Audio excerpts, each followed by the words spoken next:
Olá, boa noite. Hoje é sexta-feira, 25 de novembro de outubro, e você que abasteceu o carro nos últimos 2 dias não deve estar nada contente. O preço do combustível saltou muito. A gasolina está custando R$ 4,40 na maioria dos postos. E o pior, não houve aumento por parte da agência reguladora. A notícia não é nada legal. O assunto é destaque no Jornal da Guará de hoje e você vai ver também.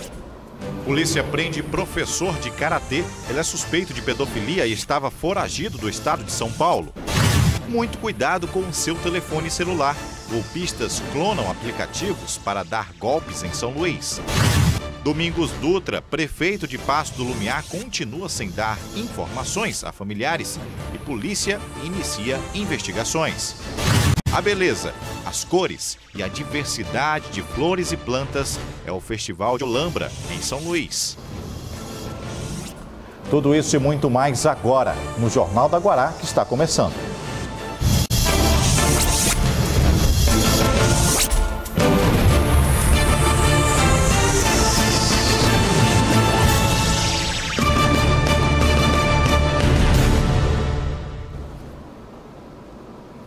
O Jornal da Guará destaca agora um fato fora do normal. Você que utiliza carro deve ter percebido o aumento repentino no preço do combustível. A gasolina chegou a quase R$ 4,40 por litro. Não houve reajuste por parte dos órgãos reguladores. E um detalhe, circula a informação de que pode haver uma greve amanhã, no sábado, feita por petroleiros em âmbito nacional, que se realmente acontecer, o efeito pode ser de mais reajuste do valor do combustível. Com a possível greve dos petroleiros marcada para iniciar neste sábado, a diminuição no refino do petróleo pode gerar um aumento no valor dos combustíveis. Porém, antes disso, nos últimos dias, já foram constatados aumentos nos valores de alguns postos aqui na capital, mesmo sem autorização da ANP, o que vem sendo monitorado pelo Procon Maranhão. O Procon já faz um monitoramento dos valores, dos combustíveis, dos valores que estão sendo praticados pelos postos de combustíveis, para evitar abusos. Então, sempre que há um reajuste, uma autorização do reajuste pela Petrobras, o Procon expede notificações aos postos de combustíveis e os postos de combustíveis ficam comprometidos a prestar esclarecimentos a respeito desses reajustes, dos valores que estão sendo praticados. Os revendedores de combustíveis não descartam a possibilidade de novos aumentos, caso a greve dos petroleiros dure mais de 4 dias. No primeiro momento, é umas coisas que a gente está orientando os postos e tal, é aumentar o estoque, Tentar, nesse momento, subir um pouco o estoque, para caso venha acontecer algum desabastecimento, isso aí seja de uma forma mais, não impacte tanto, Mas isso é o problema do Brasil. Eu aposto que isso aí vai ter uma solução mais rápida, assim, que não venha acontecer nenhum tipo de problema. Sobre a possibilidade de prática de preços combinados, o presidente dá uma justificativa de mercado e nega a existência de cartel. Os preços sempre foram parecidos e vão sempre ser parecidos, porque a gente vende uma commodity. Então, ele é muito próximo na compra, é meio centavo, 2 centavos. A mesma coisa acontece na pista, se você na ponta, Além do trabalho de fiscalizações, o Procon orienta os consumidores a optarem pelos postos com preços mais acessíveis. A gente percebe isso muito claro no mercado, Mas algo que o consumidor precisa ter consciência é do poder que ele tem nas mãos, em poder ditar o mercado. No momento em que ele percebe que um posto de combustível aumentou demais o valor, ele pode buscar um outro posto de combustível que está com um valor mais barato e consumir desse fornecedor. No momento em que ele consome, faz a pesquisa desse fornecedor que é mais em conta e consome desse fornecedor, ele acaba forçando o mercado a diminuir os valores também. Outro fato que vamos mostrar chega a assustar. Mas vale sempre a orientação, por exemplo, da polícia. Acompanhe sempre que possível as atividades de seu filho. Conheça com quem ele anda. O caso que a equipe da repórter Ana Tereza vai mostrar agora se trata de mais um caso de pedofilia. Foi preso Eric Marques Alves, procurado pela polícia do estado de São Paulo por crimes sexuais contra crianças. Ele foi preso na Cidade Operária. Após denúncia anônima, Eric Marques Alves foi preso em uma kitnet na cidade operária. Quando ele foi abordado pela polícia, apresentou documentos falsos com o nome de Jackson Douglas de Araújo. Eric está sendo procurado pela Polícia de São Paulo pela prática de pedofilia. O caso dele ganhou repercussão nacional como professor de karatê que abusava dos alunos.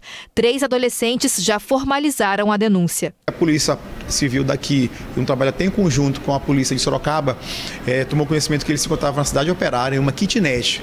Então, os delegados Damasceno e Pedro Adriano, juntamente com a equipe de investigadores, deslocaram até essa kitnet, onde conseguiram prendê-lo. Em São Luís, Eric já tinha distribuído vários currículos em academias de karatê e também para trabalhar como técnico de informática. Segundo a polícia, o Eric confirmou os crimes e ele veio foragido também porque estava recebendo várias ameaças de morte.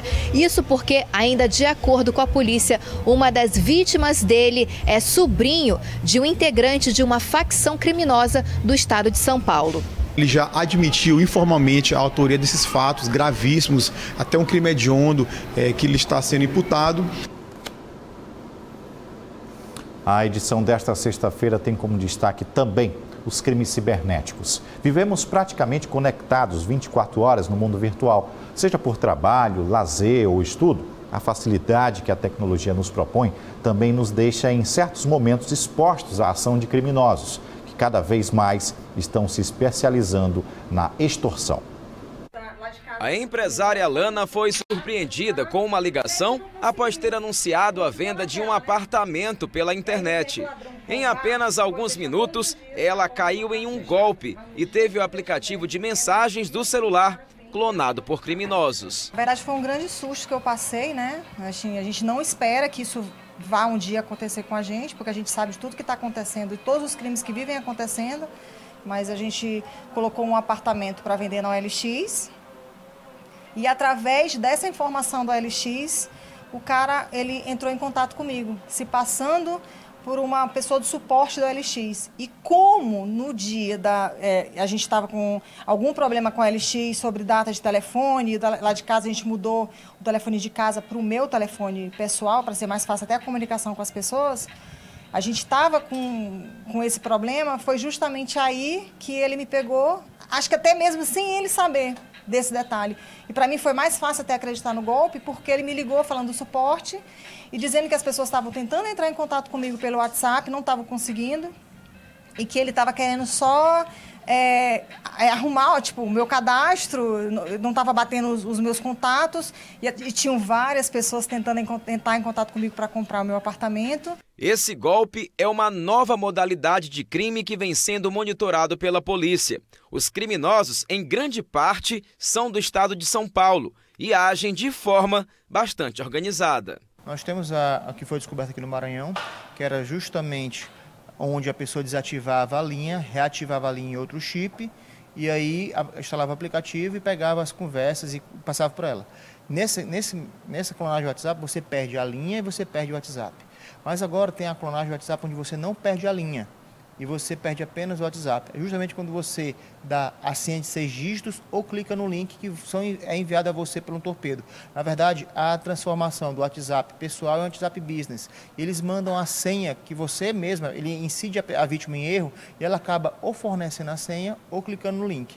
Mas nesse caso, você não perde a sua linha telefônica. E é através da linha telefônica que você vai recuperar seu WhatsApp. De todos os contatos feitos pelos criminosos pelo aplicativo de mensagens da Alana, apenas uma pessoa fez o depósito no valor de R$ 900. Por conta disso, ela já acionou a polícia que investiga o caso, mas os transtornos não param por aí. Eu fiz o BO imediatamente ontem à noite, né? Agora estou vindo, nesse momento a gente já entrou com uma petição na Secretaria de Segurança, até mesmo para resguardar, né? E teve uma pessoa que foi lesada, para tentar ajudar da melhor forma possível, porque assim como ela foi lesada, eu também fui, né?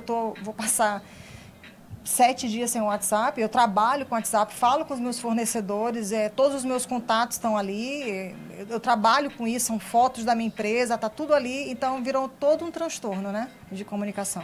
A polícia dá algumas orientações para dificultar esse tipo de ação criminosa. Primeira coisa, sempre instalar a dupla verificação no aplicativo WhatsApp. Configurações, conta, verificação em 2 etapas, sempre manter ela ativada. E nunca dar a sua senha de 6 dígitos que vai chegar em torpedo ou clicar em links que possam chegar em torpedo. E agora vamos atualizar as informações sobre o caso do prefeito de Paço do Lumiar, Domingos Dutra. Segundo familiares, ele continua desaparecido e requer cuidados médicos. A polícia do estado já iniciou as investigações sobre o seu paradeiro. Os filhos de Domingos Dutra estão preocupados com o sumiço do pai. De licença médica há 4 meses, depois de sofrer um acidente vascular cerebral e uma trombose, o prefeito de Paço do Lumiar está sob cuidados médicos e sempre acompanhado pela mulher dele, Núbia Dutra, que teria assinado um termo de responsabilidade e tirado o marido do hospital depois que ele saiu da UTI no último sábado, sem alta médica e nem avisar outros familiares, como denuncia uma das filhas de Dutra. O hospital nos informou que eles não deram alta, para o nosso pai. A Núbia solicitou a retirada dele e o hospital disse que eles não podem prender nenhum paciente dentro do hospital, que seria a cárcere. Então ela assinou um termo se responsabilizando e retirou ele no sábado à tarde. A gente chegou aqui e não encontrou mais ele aqui. Nas redes sociais circula um vídeo onde o prefeito do PCdoB aparece sentado, visivelmente confuso e com um tom de voz baixo, quase incompreensível.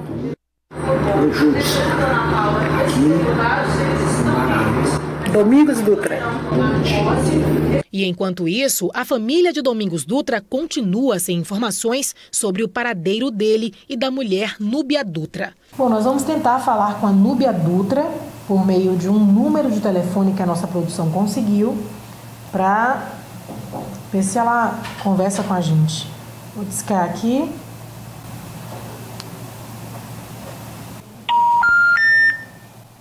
O número chamado não existe. Por favor, verifique o número discado e tente novamente. Agora já disse que o telefone não existe. Já nos foram fornecidos vários números de telefones que seriam da Núbia Dutra, E todas as vezes que a gente tenta ligar nesses números, dá fora de área ou então que o número não existe. A delegada do idoso diz que já está em busca de informações sobre a saída de Dutra do hospital. A polícia procurou companhias aéreas para saber se o prefeito havia embarcado e descobriu que nenhuma passagem foi comprada em nome dele nos últimos dias. E investigou também se alguma ambulância particular foi alugada em nome da família. Procuramos obter informações das empresas que fazem esse tipo de serviço, de home care, de ambulância. Não existe nenhum contrato com a senhora Núbia e o senhor Domingos Dutra, para fazer esse tipo de serviço. Já procuramos nas companhias aéreas também, não foi emitido nenhum bilhete de passagem, pelo menos até ontem. Então, assim, nós não temos nenhuma informação até o momento do paradeiro do senhor Dutra. Nós vamos para o intervalo. Na volta, os destaques do cenário político, com destaque para o encontro nacional do PTB aqui na capital, São Luís. Agora são 6 horas e 44 minutos.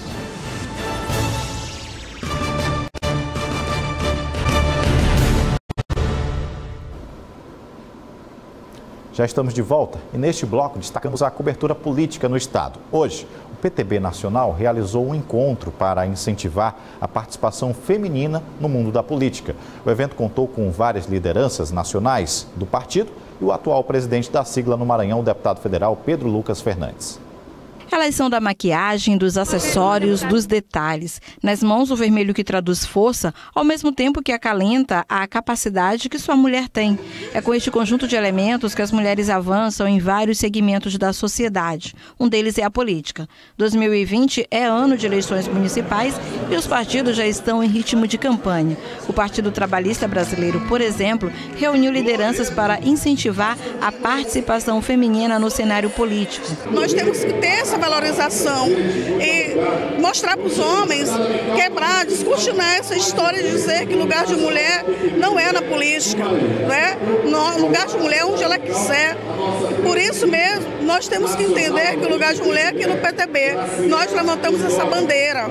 No encontro, a representação da cultura maranhense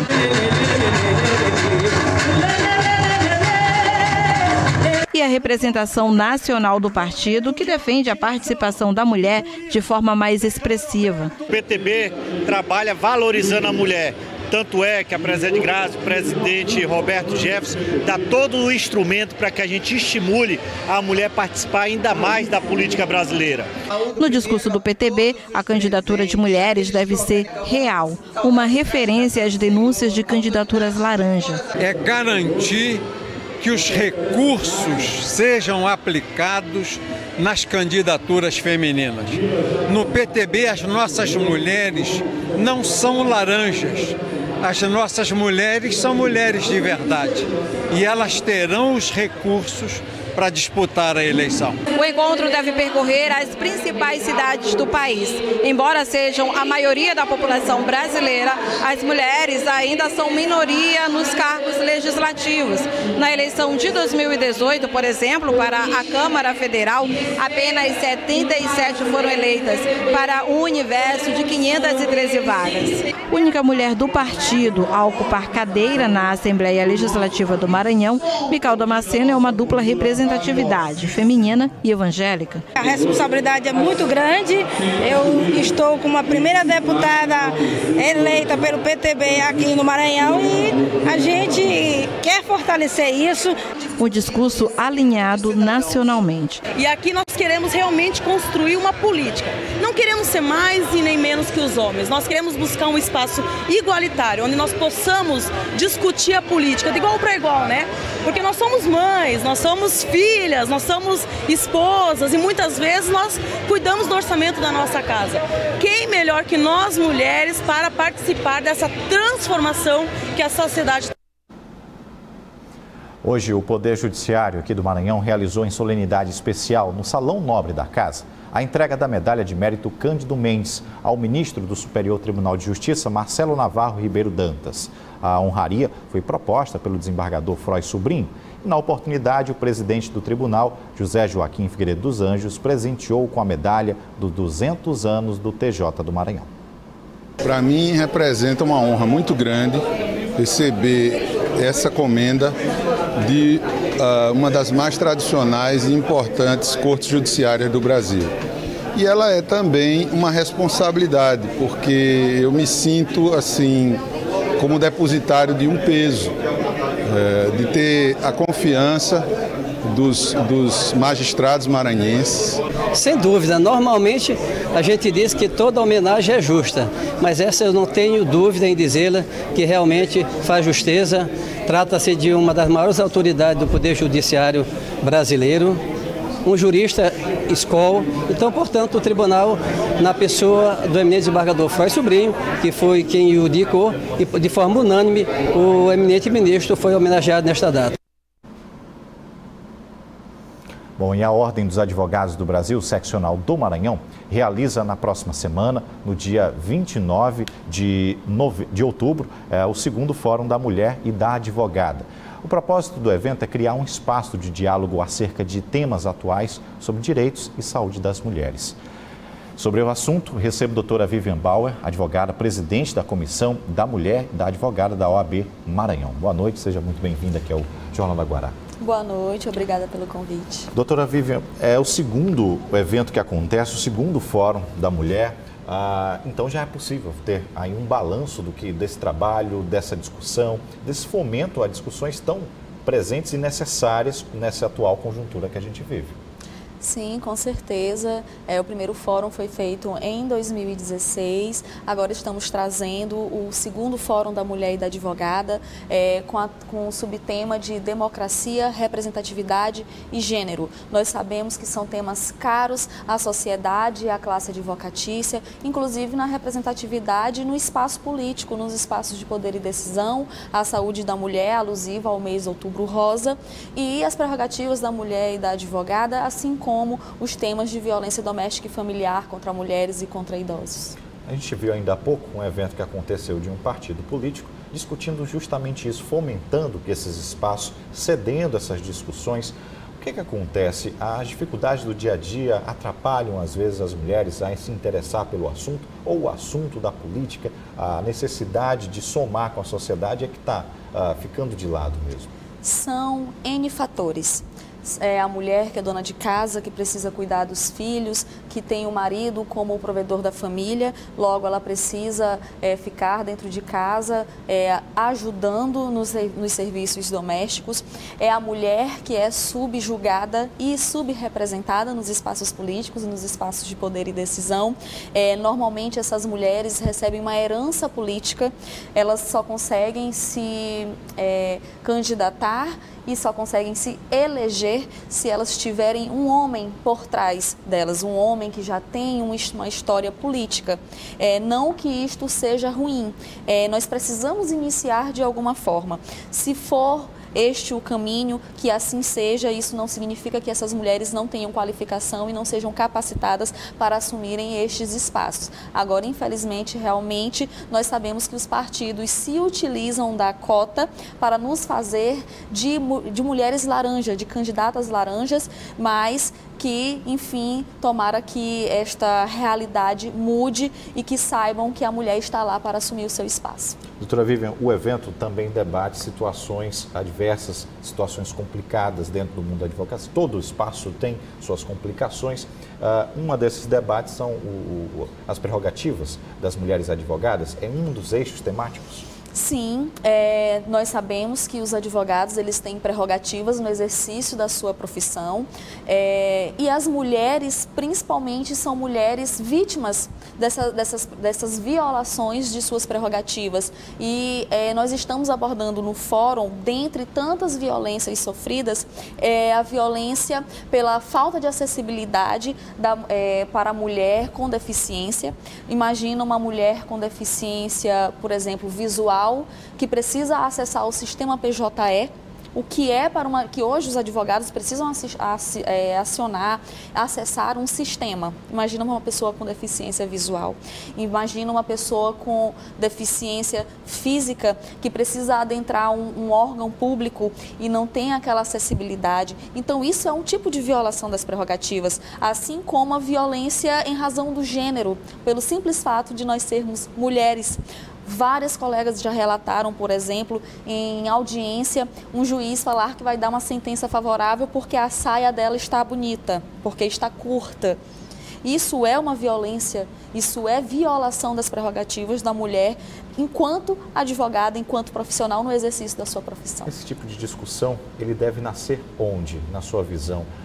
É preciso, a gente já tem uma discussão, logicamente, dentro das universidades, onde nos formadores desses profissionais, onde alguns não saem corretamente, mas eu acredito que deva ser feita uma discussão anterior, até nas escolas. Sim, começando inclusive também pela a temática do nosso quarto painel, que é violência doméstica e familiar. Precisa sim começar nas escolas, porque normalmente é para começar dentro de casa e nós não temos dentro de casa. Então, as escolas que possuem profissionais pedagógicos e psicológicos para isso, que eles possam iniciar essa relação, essa primeira relação com a sociedade dessas crianças, que elas saibam o que pode, o que não pode, o que é realmente ferir alguém, né? Violência contra a mulher, seja violência física, seja violência psicológica, patrimonial, moral, sexual, qualquer tipo de violência, ela merece e deve ser combatida. A gente tem que estar merecendo mesmo aprender a saber viver, respeitar. Doutora, o evento, o fórum também se preocupa com a saúde da mulher advogada, com orientações. Nós estamos no mês de outubro, na reta final, aí faltando poucos dias ainda para finalizar, mas ainda fazendo esse balanço, as orientações, principalmente em alusão ao Outubro Rosa. Exatamente, nós temos um painel que falará sobre a saúde da mulher, teremos uma médica mastologista para falar sobre os mitos e verdades sobre o câncer de mama e teremos uma advogada que também é acadêmica de medicina para falar sobre os aspectos jurídicos dessas mulheres, os direitos dessas mulheres que possuem um câncer de mama. Ainda puxando novamente sobre a violência doméstica, a Lei Maria da Penha também deverá ser discutida, ela que foi amplamente discutida em grandes debates. O que mais? Quem proferirá uma palestra, uma orientação sobre a Lei Maria da Penha?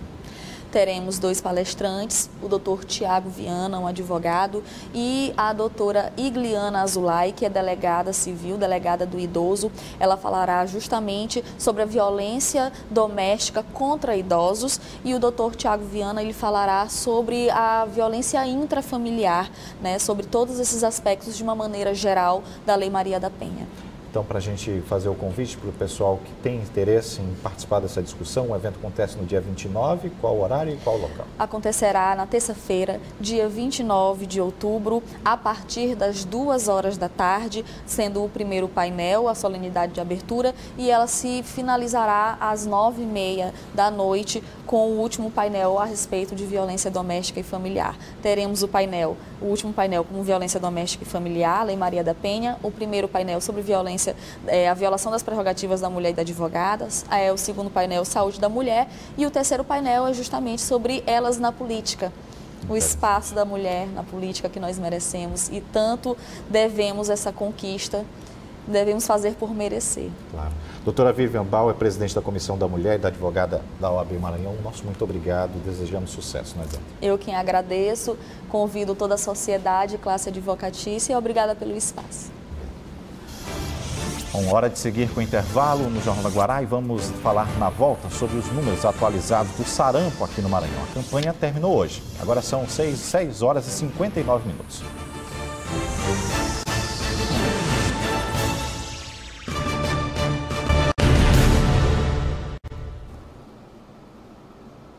O governo federal anunciou uma linha de crédito no valor de 220 milhões de reais para os estados do Nordeste que tiveram um litoral atingido por vazamento de óleo. Dentre essas estão o Maranhão. Os recursos serão repassados pelo Fundo Geral do Turismo. Segundo o governo, as condições para o pagamento do empréstimo e os prazos vão ser melhores do que os oferecidos para outras linhas.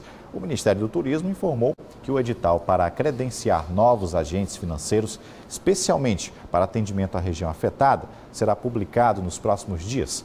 Aqui no estado já foram identificados 12 pontos atingidos pelas manchas de óleo, entre eles a Praia de São Marcos, aqui em São Luís, Travosa, em Barreirinhas, e Itinga, no município de Itinga. Bom, e terminou hoje a primeira fase da campanha nacional de vacinação contra o sarampo. Segundo a Secretaria de Saúde, o Maranhão registrou, até o momento, 6 casos de sarampo. Os 2 casos mais recentes dessa doença foram registrados em Lima Campos e Pedreiras. Uma criança de 1 ano e um adulto de 32 anos, respectivamente. Além destes, foram confirmados casos em Caxias, Vitorino Freire, Lago da Pedra e também aqui na capital São Luís. Em todos esses casos, as pessoas não eram vacinadas. No Maranhão, a segunda etapa de vacinação tem como foco a população de 20 a 29 anos, vai ser realizada de 18 a 30 de novembro. As vacinas para as crianças continuam disponíveis nos postos de saúde. Bem, a meta estabelecida para esta etapa da campanha é de proteger 12.835 pessoas. Neste ano foram registrados, aí você acompanhou ainda há pouco, 6 casos da doença no Maranhão. E a gente segue aqui com as informações do Jornal da Guará, falando agora que o jornalismo da TV Guará vem acompanhando de perto a situação dos terminais de ônibus, o terminal de integração aqui de São Luís. O caso que mais apresenta risco, segundo fiscalizações, é lá na Praia Grande. Foi apresentado um laudo pericial onde ficou recomendado a interdição completa do terminal até que as obras sejam iniciadas. Cabe agora ao juiz do caso determinar as responsabilidades, se a Prefeitura de São Luís ou o consórcio vão arcar com as despesas.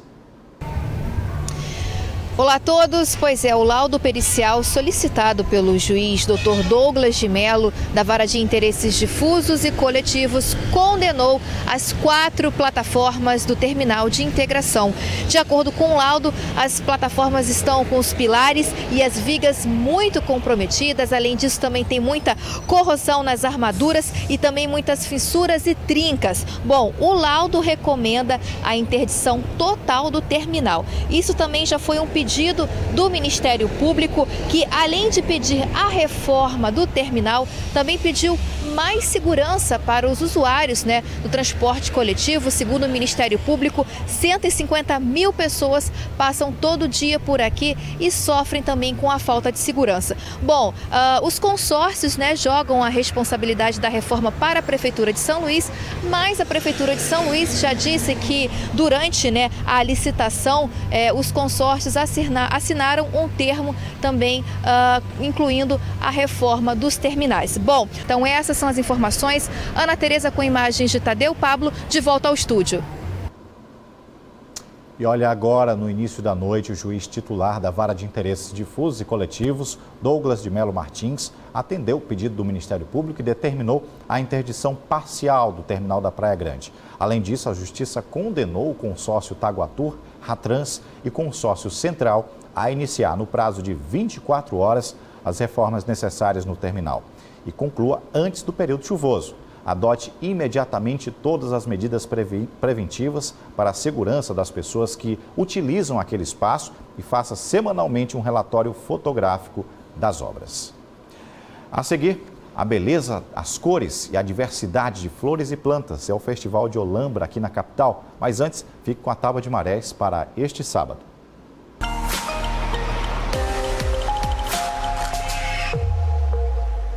Para este sábado, a Tábua de Marés apresenta a primeira baixa-mar à meia-noite e 18 minutos, com 0,4 metro. Às 6h18 da manhã, com 5,8 metros, acontece a pré-mar. Ao meio-dia e 40, nova baixa-mar, com 0,4 metros. Às 18h40, a última pré-mar do dia, com 6,1 metros.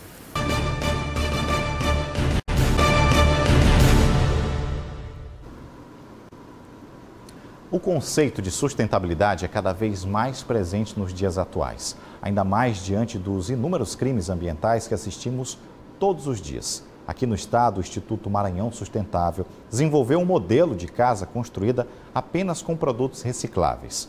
A ideia é mostrar que é possível construir gastando pouco e, claro, de forma sustentável. Um modelo de casa sustentável que foi construída totalmente com produtos reutilizados. Localizada dentro do espaço do Instituto Maranhão Sustentável, na Raposa, faz parte do projeto Arquitetas em Casa, que trabalham com o reaproveitamento e a reciclagem de materiais para a construção civil. A gente fez uma construção, que é um projeto piloto, que é essa casa, é uma casa de 50 metros quadrados, em que a gente usa a técnica de taipa de pilão, mas de uma forma inovadora, porque a gente fez testes de resistência, a gente monitora a umidade, a temperatura interna e todas as condições do microclima da casa evidenciam que ela realmente é um caminho bacana de promoção de qualidade. E ela, como ela aproveita materiais e os materiais abundantes, ela também é mais acessível. Ela custa cerca de 1/3 do valor comercial de uma casa convencional se ela for construída em regime de mutirão. E tudo isso gera grandes impactos, inclusive na economia. Uma casa comercial hoje, em média no Brasil, custa R$ 1.400 um metro quadrado. Ela custa R$ 500. A estrutura da casa é toda feita com material reaproveitável. As paredes são de barros de entulho. O piso é decorado com garrafa de vidro. E os móveis são feitos de pallet. A construção é baseada no princípio da arquitetura bioclimática, que leva em consideração as condições do clima e os recursos naturais do local. Com o crescimento desordenado da ocupação urbana, principalmente relacionado à população de baixa renda em locais de preservação permanente nos municípios que compõem a região metropolitana, essa seria também uma forma de garantir direito à moradia em condições mais dignas, com enfoque na redução dos impactos ambientais. Desde o processo de projeto, e não na execução, tentar modificar o projeto para ele se tornar sustentável, né? E aí algumas medidas até no momento da obra, então na forma do descarte, do resíduo gerado na obra, tudo isso vai fazendo com que o processo, né, de projetar essa casa e construir seja sustentável, né? O assunto é de tanto interesse que o seminário Cidades Inteligentes para a Sustentabilidade, reuniu profissionais para discutir soluções inovadoras, ampliando conexões e alcances de projeto em fases de idealização ou já em desenvolvimento. Cada atividade há uma tendência da gente incorporar mais pessoas, as pessoas vão abraçando, vão oferecendo voluntariado, vão dizendo eu sei disso, eu posso colaborar com isso. E esse é também o nosso modelo de trabalho, baseado em redes colaborativas. As cidades inteligentes são aquelas em que há uma forte integração humana, coletiva ou artificial e que estão no caminho para a construção de sociedades mais sustentáveis. Bem bacana. O cultivo de flores exige dedicação e disciplina. Para os especialistas, é preciso cuidar das plantas a ponto de entender os hábitos. Falando assim, até parece estranho, né? Mas no Festival de Olambra, que acontece na Praça Maria Aragão, esses cuidados são reforçados por quem se dedica ao cultivo. Sêmira escolhe com todo carinho a planta que vai levar para casa. Já escolheu o que vai levar? Estou escolhendo. Tem alguma preferência aí? Gosto de suculentas. Coleção, suculentas. Por quê? Mais fácil lidar com elas. De fato, as suculentas são uma das grandes apostas da 12ª edição da Feira de Olambra. Tudo por conta da durabilidade e da versatilidade dessas plantinhas em se adaptar a diversos tipos de ambientes, sobretudo em uma cidade litorânea como São Luís. É uma planta fácil de cultivar, elas são lindas, elas são decorativas e também a questão dos pequenos ambientes, pequenos apartamentos, as pessoas trabalham muito, não tem muito tempo de cuidar, deixa lá, elas não têm aquela necessidade intensiva de tratamento, né?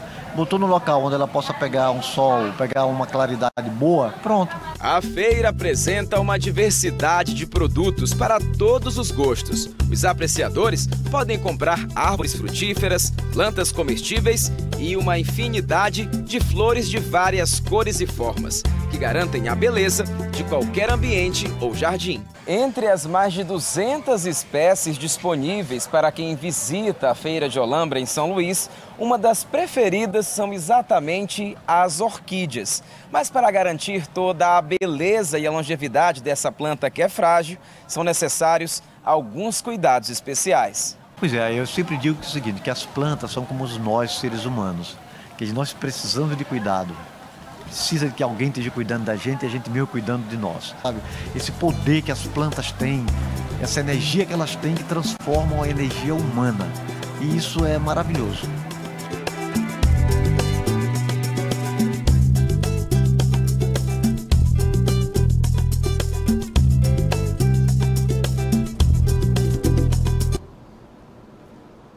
Bom, enfim, sextou. Aproveite bem seu final de semana. Até a próxima oportunidade. Tchau, tchau.